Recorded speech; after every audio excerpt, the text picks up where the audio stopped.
harka fuuna akka moottan kabajamtoota dhaggeeffattoota miidiyaa Angaatu sagantaa keenya irraatiin yaadannoo wareegama artistii Eebbisaa Addunyaa kan waggaa 29ffaa isin biraan geenya.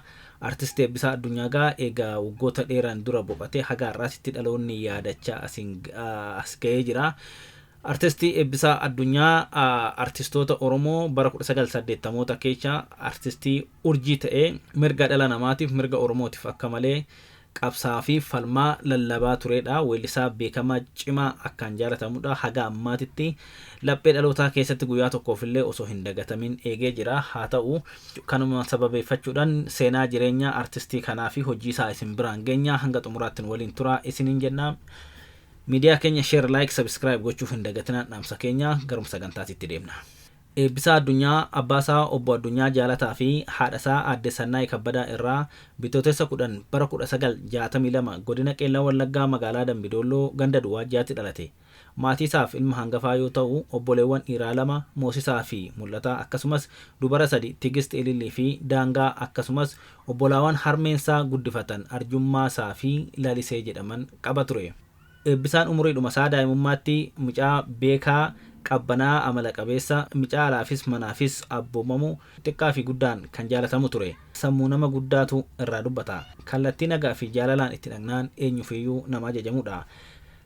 Manguddoos ta'ee dargaggeessi yoo ergatan ennasuma asii fi achi fiigee dhimma ergameef xumura. Karaa xiqiin qabnaan garuu mormasaa tuqita malee tole jedhe fudhatu. Kana malees tapha kubbaa taphachuun ammoo hanga magaalaa Dambidolloo bakka bu'uutti illee ga'ee ture. Eebbisaa Addunyaa yeroo umurii isaa barnootaaf ga'u mana barumsaa Oliiqaa Dingil galuun kutaa 1 hanga 8tti barate. Kutaa 9 hanga 12 ammoo Qeellam sadarkaa lammaffaatti xumure. Barnoota isaatti baay'ee cimaa fi uumamumaan nama kennaa addaa qabu ture. Ilmaan Oromoof quuqamuu fi cunqursaa isaanii arguu jibbuun ammoo akka waan waliin dhalateeti. Afaan Oromoo afaan isaa guddatee ittiin baratamee sadarkaa har'a irra jiru kana caalaa akka fagaatuuf kaayyoon hojjechuun isaa iccitii seenaa Eebbisaa keessatti galmee seenati. Barattootaa fi ilmaan Oromoo 10s 100s 1000s hanga arge muka jalattis yaa ta'u mana barumsatti walitti qabuun qubee afaan Oromoo barsiisaa ture.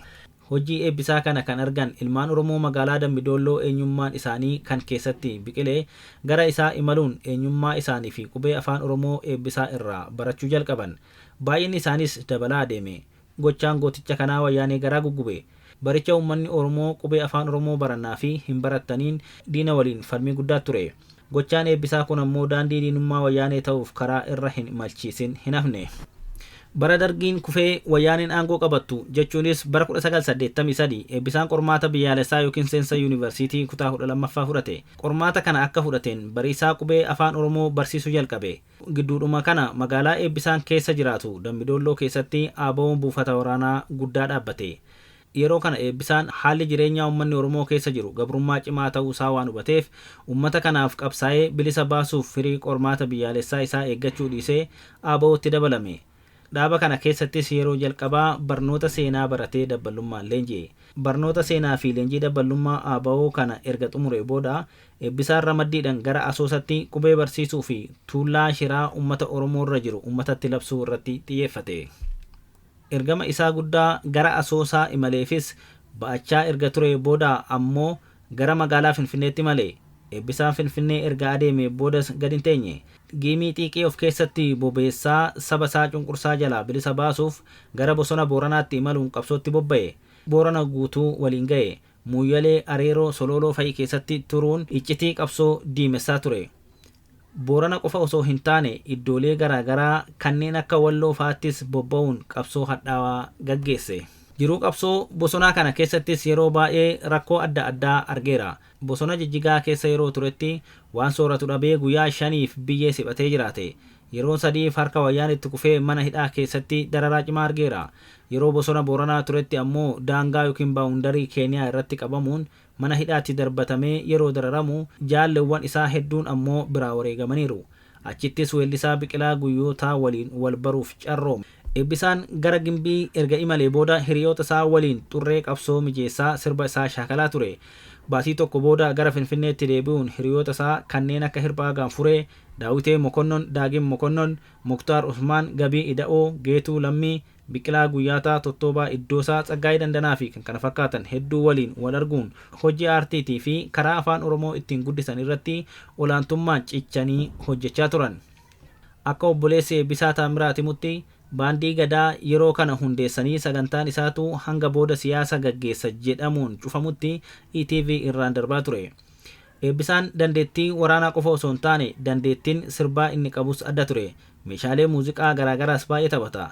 Gitaarri isaa immoo harka isaa irraa hin bu'u. Biqilaa Guyyootaa waliin dabaree wal jijjiiraa ittiin taphatu. Eebbisaan sagalee yoo sirbu Biqilaan gitaara rukutaaf, Biqilaan ammoo yoo sirbu Eebbisaatu rukutaaf. Gimbiidhaa gara Finfinnee imalee yeroo hiriyoota isaa waliin sirba shaakalan kana Eebbisaan wayyaanotaan baay'ee barbaadamaa ture. Ta'us kaayyoo koodiineef jedhee hin dhiisu jechuun gara Gimbiitti deebi'uun bara 1985 kaasetta jalqabaa isaa mana muuziqaa Sinqinashitti maxxansiifate. Barri kun bara qubeen afaan Oromoo hin baratamuu fi ni baratamaa wayyaanee fi uummanni Oromoo wal'aansoo wal qaban waan ta'eef Eebbisaan kaasetta isaa jalqabaa kanarratti xiyyeeffannaa guddaan qubee afaan Oromoo ture. Uummata Oromoo fi afaan Oromoof quuqamaa ta'uu isaa onnee isaarraa of kennee uummata kana tajaajiluu isaa irra caalatti kan ibsu isa kana ture. Uummanni Oromoo qubee afaan Oromoo kana baruu akka hin rakkanneef jedhee qubee A hanga Zaatti jiran bifa faaruun kaasetta isaa keessatti maxxanse. Qubee yaa barannu jedhees labse. Kana booda Eebbisaan ammas qabsoo itti fufuun ifaan ifatti ajjeechaa fi sarbama mirgaa mootummaan Itoophiyaa yerichaa raawwatu balaaleffachuuf itti fufe. Kaasettiin jalqabaa kun qulqullinni isaa waan jalaa gadi bu'eef saffisee kaasetta lammaffaa akka hojjetu isa taasise. Kanaaf jecha halkanii guyyaa mana cufachuun shaakalaa oolee bulaa ture. Kaasettii lammaffaa isaas baandii bilisummaa keessatti bara 1988 maxxansiifatee uummataan ga'uu danda'e. Kaasettiin lammataa kun dadhabbii guddaa booda milkaa'inaan goolabameef qulqullinni isaas olaanaa ture.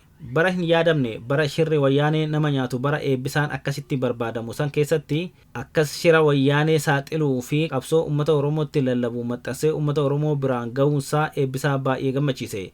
Sirba isaa kaasetta lammataa kana keessatti haala kana ibsuuf hin boo'in harmee jedhee weeddise. Kaasenni Eebbisaan bara kana maxxanse kun hojii wayyaanee gaddiddiigee ilmaan Oromoo qabsoof dadammaqsaa ture. Kanaaf jecha wayyaaneen Eebbisaa ajjeesuu akka qabdu murteeffattee halkanii guyyaa hordofuu eegalte. Eebbisaan hiriyaa isaa Biqilaa Guyyootaa waliin mana isaanii Mujjaatti argamu jiraatu ture. Kun osoo kanaan jiruu guyyaa sururtichi tokko dhufe. Guyyaan isaa hagaya 24 bara 1988 gara bariiti.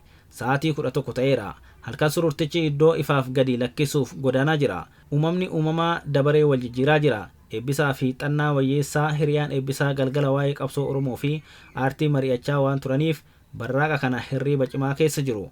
Biqilaa Guyyootaa guyyaa kana akka carraa ta'ee gara biraa bule. Qoonni gootota lamaan dhadhamte osoo isa dhaqqabin hafte.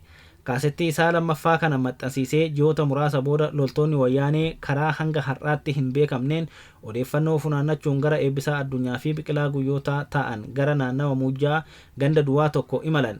Barii barraaqa sanaan uummanni ka'ee socho'aa jiru hin turre. Karra isaanirra ga'aniit balbala gaagaa godhan irra deddeebi'an. Gootichi hirriiba keessaa utaaleet eenyu jedhe sagalee jijjiirratanii hojiif si barbaadna turre jedhaniin. Eebbisaanis shakkii malee balbala banee itti gadi ba'e. Gootichi milkoofne hojiif barbaadamee osoo hin taane ciree rasaasa ganamaa ta'uuf barbaadame. Loltoonni wayyaanee mana marsanii jiran rasaasa itti lakkaa'an. Hiriyaa Eebbisaa Xannaa Wayyeessas galaana rasaasa liqibsan. Kana booda Eebbisaa konkolaataa laandiloovarii kan mootummaa taatee lakkoofsa gabatee irraa baasanii itti fe'an. Namoota naannawa sanaa kan sagalee qawwee dhagahanii gadi ba'an hundi karaarraa akka sokkanii fi manatti ol deebi'an taasisan. Ergasii booda loltoonni wayyaanee kun konkolaataan lafarra harkisanii naannoo biraa geessanii erga ajjeesanii booda achumatti gatanii biraa deeman. Loltoonni wayyaanee ajaja olaanuun Eebbisaa haala suukaneessaa sanaan erga ajjeesanii booda reeffa isaa raasatti gatanii sokkan. Reeffi gootichaa yeroo dheeraaf iddoo itti gatan san erga ture booda hiriyoonni isaa dhagahuun fuudhanii hospitaala Minilik geessan. Uummanni Oromoo naannawa Mujjaa fi barattoonni yuunivarsiitii Finfinnee guutuun dachee Mujjaa irratti wal ga'an.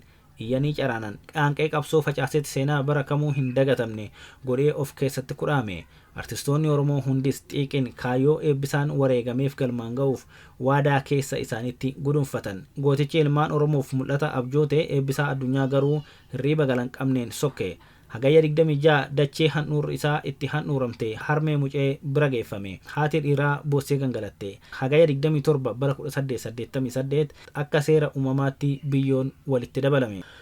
Goota awwaaluu fi bo'uunis akka hin danda'amne awwaalcha seera namtolchee godhanii loltoonni wayyaanee xixiqqoon uummata Dambidolloo galaana eebbisaa awwaaluuf ba'an dararan. Seenaan gootichaa hiriyoota isaan qophaa'es akka hin dubbifamne dhorkan. Erga eebbisaan du'ees hanga wayyaaniin kuftutti maatii eebbisaa dararaa fi reebichi itti hammaate. Harmee isaa galgalaa ganama dararaan itti wal fure. Ilmaan ishee hafanis irbaata rasaasaa gochuuf barbaadu. Boo'ichaanis ija ishee jaamsuu ga'an.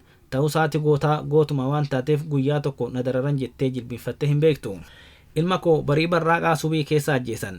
Waan eebbaa koo ajjeesan itti fakkaate malee eebbisaan koo hin duune. Har'allee lubbuun jira. Akka inni du'etti osoo hin taane akka inni daranuu qabsoo jabeessetti akka ilaaltanan barbaada.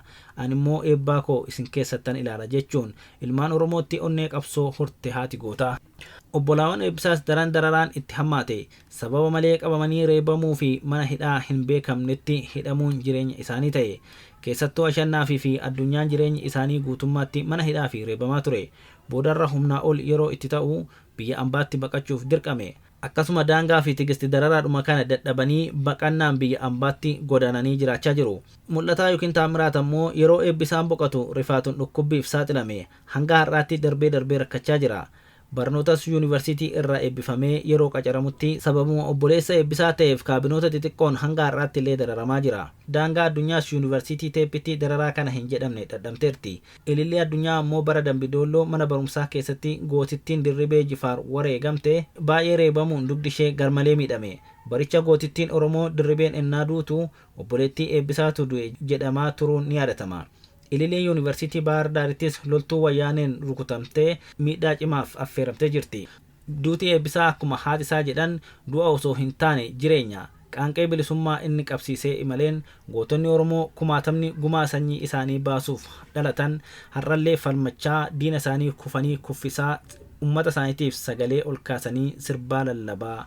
Kabajamtoota dhaggeeffattoota keenya kanarraaf qabanne kana fakkaata. Eebbisaa addunyaa Rabbi biyya itti salphisu jechaa nus kanumaan isin gaggeessina. Miidiyaa keenya subscribe, share, like gochuu hin dagatinaa jechaa kanumaan nagaa walitti dhaammanna.